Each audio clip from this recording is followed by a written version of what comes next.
Hello, everybody. Welcome to your Thursday Thoughts. My name's Mark Floerke. I'm a baker influencer and host of the Baked in Science podcast. On today's Thursday Thought, I wanted to talk to you about mixing. Improper mixing is really poor. Improper mixing can cause you a lot of different problems. So it starts even with artisan style mixing, where you're just mixing it by hand and stretching and folding. All of that and the time is very important because mixing allows the protein, which is the glutenin and the gliadin, that together form your gluten network to completely hydrate and absorb all of the water to make for a better gluten network. And this is important because if you don't have a complete gluten network, it cannot make these bubbles. The bubbles will break too easily because they have no strength. They've not been developed. So you get all these small bubbles that don't hold much gas, and therefore you get a very heavy and dense loaf. Now, I'm speaking, of course, of yeast-raised type doughs like bread doughs, even sweet doughs, and so on. There are some minor exceptions in things when it comes to doughs that are being laminated. And that is things like croissant dough and Danish dough. They can be slightly undermixed, not significantly.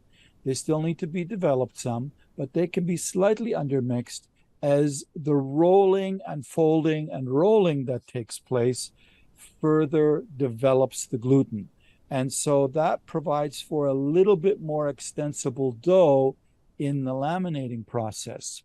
However, with puff pastry, it is best to further develop. While there is a lot of laminating going on in puff pastry, you need to have that strength there to hold everything in place, or the butter will too easily get mashed into the dough. Also, other things where mixing is important. Well, before I get to the other batters, further with dough mixing, yeast doughs and those types, over mixing is also a problem.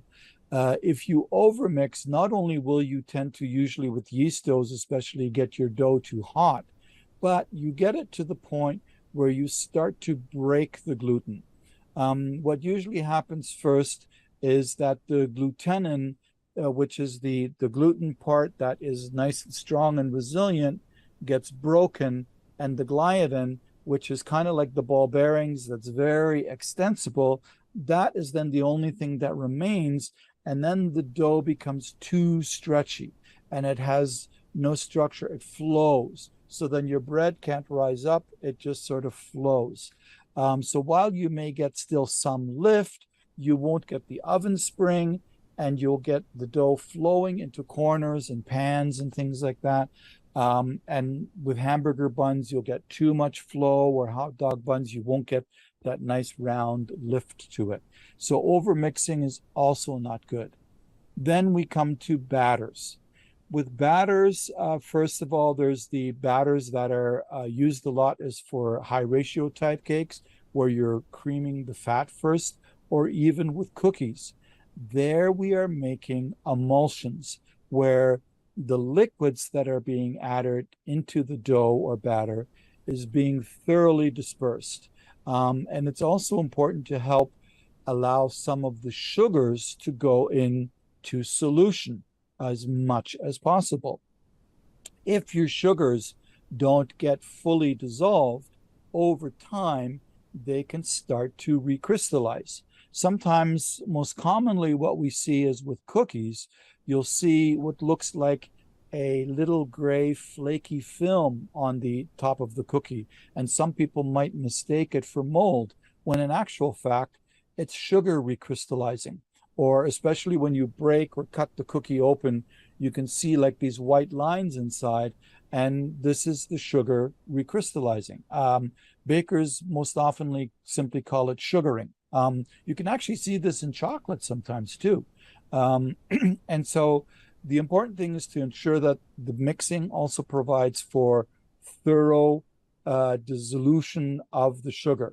And cake batters, similarly so. You can get maybe not a white line, but you can see kind of like some wavy lines sometimes in the cake crumb where the sugar is not fully dissolved and kind of settled in places and or is beginning to recrystallize. You can also see this sometimes on the top of the cake where you get a ring where the sugar has sort of sat there and it stayed crystallized, and then as the cake rises, it just sort of pushes this ring in, and you see this ring of sugar all the way around on top of the cake. That can be sometimes an unbalanced formula that has too much sugar, but most of the time it's when it hasn't been mixed thoroughly enough. Now, over mixing can be a problem with these things, of course, too. And cookies, quite simply, if you overmix, there's too much aeration, and then you can get too much flow in the cookie, and then the cookie might also be too crumbly and too crisp if you're going for something that's more of a chewy type of cookie. With batters, of course, also too much aeration can cause that then it tries to rise up during the baking process from all this air that's been captured in over emulsifying, and then it collapses in on itself because there's not enough protein or starch to hold it all into place. So overmixing is also a problem. Foam batters is very similar. Undermixing of foam batters, obviously it's going to be heavy and dense, and overmixing, the same type of thing, is that it dries up. It rises up too much, might collapse in on itself, and mostly with that, it gets very dry, and sponge cakes can be like straw inside if they are overmixed. With sponge cakes, if you're doing it manually by hand, to a certain extent, you can rescue it if you know the type of texture you should have by beating it thoroughly as you fold in the flour to knock some of that air out. But that's kind of risky. It takes a lot of experience and a very delicate feel to get that right, because you again, you mix too much, the whole thing collapses and you lose all your air, because with a classic sponge cake, there's no baking powder to rescue here, right? It's just all that aeration. So there you have some Thursday thoughts on mixing. As always, look to our pages on bakerpedia.com.